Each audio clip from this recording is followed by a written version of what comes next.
হ্যান্ডস্টিচ জুয়েলারির সম্পূর্ণ সেট নিমিষেই বানিয়ে ফেলতে পারবেন এই ভিডিওটি সম্পূর্ণ দেখলে। নমস্কার সুপ্রিয় দর্শক, চলে এসেছি নতুন আরেকটি ভিডিও নিয়ে। আজ আমি আপনাদের সামনে একটি নতুন ধরনের হ্যান্ডস্টিচ জুয়েলারি বানিয়ে দেখাবো। আমি কালো কাপড়ের উপরে যথাযথভাবে কিন্তু হ্যান্ডস্টিচ জুয়েলারি বানিয়ে থাকি। আজ একটু প্রথা ভেঙে সাদা কাপড়ের ওপরে মোটামুটি 3-4টে কালার দিয়ে আমি সম্পূর্ণ করছি একটি জুয়েলারি।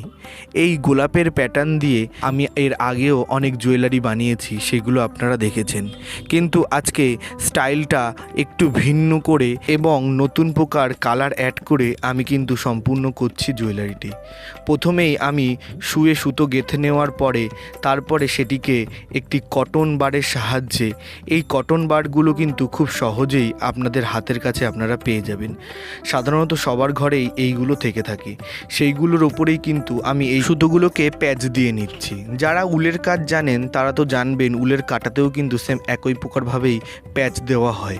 আর যারা না জানেন তারা আমার ভিডিওটি একটু মনোযোগ সহকারে লক্ষ্য করুন, তারা অবশ্যই শিখে যাবেন।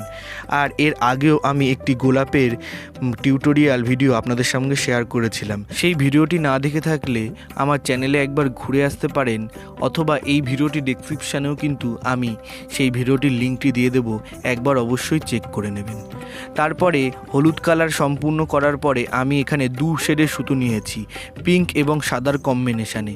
সেটিকে একত্রিত করে কিন্তু আমি আরও একটি গোলাপ বানিয়ে নিলাম।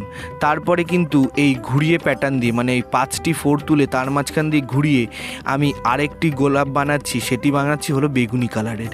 এই 3টি কালারের কম্বিনেশানেই কিন্তু মানে জুয়েলারিটি কতটা সুন্দর লাগছে।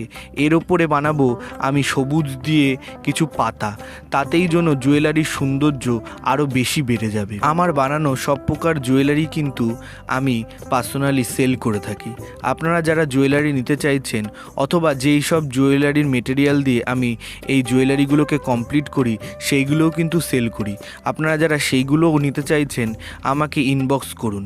আমি এই ভিডিওটির ডেসক্রিপশানে ফেসবুক এবং ইনস্টাগ্রাম আইডির লিঙ্ক দিয়ে দেব।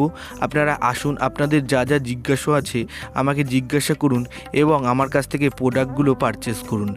আর অল ওভার ইন্ডিয়ায় কিন্তু আমি পুরোপুরি হোম ডেলিভারি দেওয়ার সুব্যবস্থাও রেখে থাকি। তাই জন্য বলছি তাড়াতাড়ি করে চলে আসুন। আর রোজ নতুন নতুন আপডেট নিয়ে কিন্তু আমি ফেসবুকে এবং ইনস্টাগ্রামে হাজির হই, সেইগুলো পেতেও কিন্তু আমার পেজগুলোকে লাইক করে রাখতে পারেন। এক দিদিভাই আমাকে কমেন্ট করেছিল যে কোন পেন্সিল দিয়ে আমি এইগুলোকে আঁকি, তাই আমি দেখিয়ে দিলাম যে ডোমসের কালার পেন্সিল এবং নর্মাল পেন্সিল দিয়েও কিন্তু আমি এই আঁকাগুলো সম্পূর্ণ করি। আমার ইচ্ছা রয়েছে যে নতুন ভিডিও যেগুলো আমি পোস্ট করব, সেই ভিডিওর মধ্যে আপনারা যারা যারা ভালো ভালো কমেন্ট করবেন সেই কমেন্টগুলো একবার শো করাবো এবং তার যথাযথ উত্তর দেব। তাই বলছি যে আপনারা আসুন এবং ভালো ভালো কমেন্ট করুন এবং যা যা জিজ্ঞাসা আছে অবশ্যই আমাকে জিজ্ঞাসা করুন। আপনাদের এই ছোট ছোট কমেন্টগুলোই কিন্তু নতুন নতুন ভিডিও বানাতে অনুপ্রাণিত করে। তাই বলছি যে আপনারা কিন্তু আমাকে কমেন্ট করে আরও অনুপ্রাণিত করতেই পারেন। তারপরে আমি চলে আসছি আবার জুয়েলারিতে। আমি প্রথম থেকেই পিসবোর্ডগুলো কেটে রেখে তার উপরে সাদা রং করে রেখেছিলাম, কারণ ওই পিসবোর্ডগুলির ওপরে যখন আমি সাদা কাপড়টি রাখছিলাম অতটি ফুটছিল না। তাই জন্য সাদা কালার করার পরে যখন এই সাদা কাপড়টি অ্যাড করলাম পিসবোর্ডের ওপরে, তখন খুব সুন্দর এবং একটি স্বচ্ছ সাদা কালার হয়ে ভেসে উঠছিল। প্রথমে আমি লকেটটিকে অ্যাটাচ করলাম, তারপরে আস্তে আস্তে কানের এবং আংটিগুলোকে অ্যাটাচ করলাম। তারপরে এখানে অ্যাড করছি কিছু লেহেরিয়া পুঁথি। এই লেহেরিয়াগুলো খুব সাধারণতই মানে দোকানে কিন্তু পাওয়া যায় না, আপনারা চাইলে কিন্তু আমার কাছ থেকে অনায়াসেই কিনে নিতে পারেন। এইগুলোর কিন্তু একটু দামটি বেশি অন্য অন্য যাবতীয় জিনিস থেকে। আর আমি সবসময় চেষ্টা করি আমার বানানো জুয়েলারিগুলো সবার থেকে একটু ভিন্ন স্বাদের হোক, একটু নতুনত্ব দেখতে হোক, তাই জন্যই এই সব কিছু আমি অ্যাড করে থাকি। আপনারা জানাবেন যে এই স্টাইলটি মানে জুয়েলারির এই স্টাইলটি কেমন লাগলো। একটু অন্যরকম করার চেষ্টা, আর কিছুই না। এইটি সম্পূর্ণ হয়ে যাওয়ার পরে আমি কিন্তু কানের এবং আংটির মধ্যেও সেম একই প্রকারভাবে সেলাই করে এই লেহেরিয়া পুঁথিগুলো কিন্তু অ্যাড করে নিচ্ছি। তারপরে আমি এখানে একটি ডলি সুতোকে দড়ির আকারে পাকিয়ে নিয়ে সেটিকে কিন্তু বর্ডার হিসাবে অ্যাড করব এই জুয়েলারিটির সম্পূর্ণ পাশ থেকে।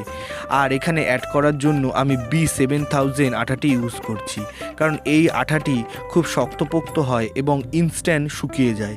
এটি মানে নর্মাল ফেভিক্রিলের যে গ্লুগুলো থাকে সেইগুলোর মতো অতটা সময় নেয় না, ইনস্ট্যান্ট শুকিয়ে যায়। সেই জন্যই আমি এই মানে গ্লুটি ইউজ করেছি।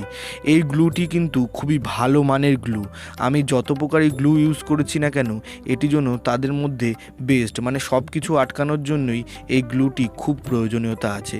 তারপরে আমি টার্সেল মেকিং করার পরে একটি হলুদ কালার এবং একটি সাদা কালারের বল আমি অ্যাড করে নিয়েছি, মানে বল বলতে সুতোর গুটি।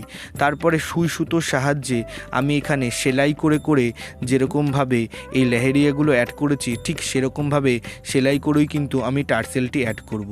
আর আমি সর্বদাই বলে থাকি যে সেলাই করে অ্যাড করলে সবসময় জিনিসটি পাকাপোক্ত হয়। এবার কিছু ক্ষেত্রে যেমন জাম্পিংটা প্রয়োজন পড়ে, তখন আমি জাম্পিংটা দিয়ে অ্যাড করার চেষ্টা করি এবং বাদবাকি সময় কিন্তু আমি সেলাই দিয়েই সবসময় এইসব জুয়েলারিগুলো অ্যাড করি। আপনারাও চেষ্টা করবেন যে সেলাই করেই পাকাপোক্তভাবে এইসব জিনিসগুলোকে অ্যাড করার, কারণ কাস্টমারের কাছে আমাদের জিনিসগুলো পৌঁছানোর পরে সেইগুলো যদি বেশি দিন অক্ষত অবস্থায় না থাকে তাহলে কিন্তু তারা দ্বিতীয়বার পারচেস করার ইচ্ছা প্রকাশ করবে না। তারপরে ব্যাকগ্রাউন্ডটিকে আমি একটি সাদা কাগজ দিয়ে, মানে একটু বোর্ড টাইপের কাগজ দিয়ে আমি কিন্তু আটকে দিলাম। তারপরে এটির মধ্যে কালার করে নিলাম। হয়ে গেল কিন্তু আমার জুয়েলারিটি সম্পূর্ণ। একইভাবে কিন্তু আংটি এবং কানেরটিকেও গড়ে নিয়েছি। এই প্রকার আরও নিত্য নতুন ভিডিও পেতে আমার চ্যানেলটিকে সাবস্ক্রাইব করে পাশে থাকা নোটিফিকেশনটি অন করে রাখবেন, যাতে আমার পোস্ট করা সব প্রকার ভিডিও সবার প্রথমে আপনার কাছে পৌঁছায়। ভিডিওটি ভালো লাগলে একটি লাইক করবেন এবং ভিডিওটি কেমন লাগলো অবশ্যই কমেন্টে মূল্যবান বক্তব্য জানিয়ে যাবেন।